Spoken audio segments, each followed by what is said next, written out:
Music by Tinku Tufan.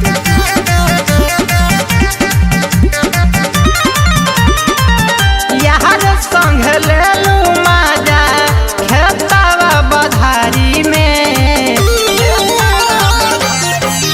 हो यार संग लेलू माजा खेतवा बधारी में खेतवा बधारी में लड़का जन्म लुए नाना दो दूत कुमारे में लड़का जन्म लुए नाना दो दूत कुमारे में लड़का जन्म लुए नाना दो।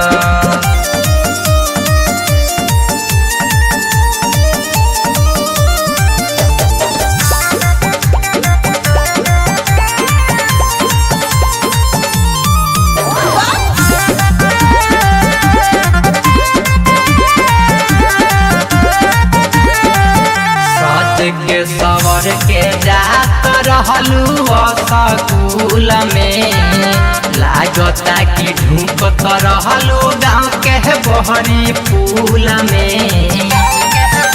अरे क्या कहलू नाना सज के सवर के जात रहलू स्कूल में लागता कि ढूंढत रहलू गाँव के बहरी फूल में। काटे पड़ साजाए ननद महजा तोहरा मारे में महजा तोहरा मारे में तब का जन्म लुए ननद दूत कुमारे में लड़का जन्म लुए ननद दूत कुमारे में लड़का जन्म लुए ननद।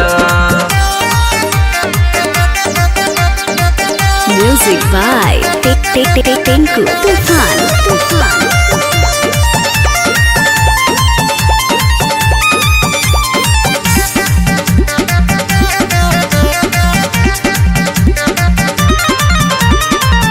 लागता कि यार बनवलू पंकज उदास के बाबू माई के इज्जत रखलू घर में अपना नास के।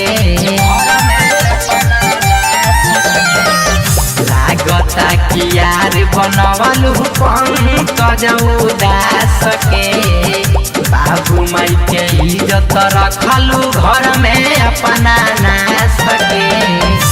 बबुआ भुवन टिंकू कहले तोहरा बारे में कहले तोहरा बारे में तब का जन्म लुए नाना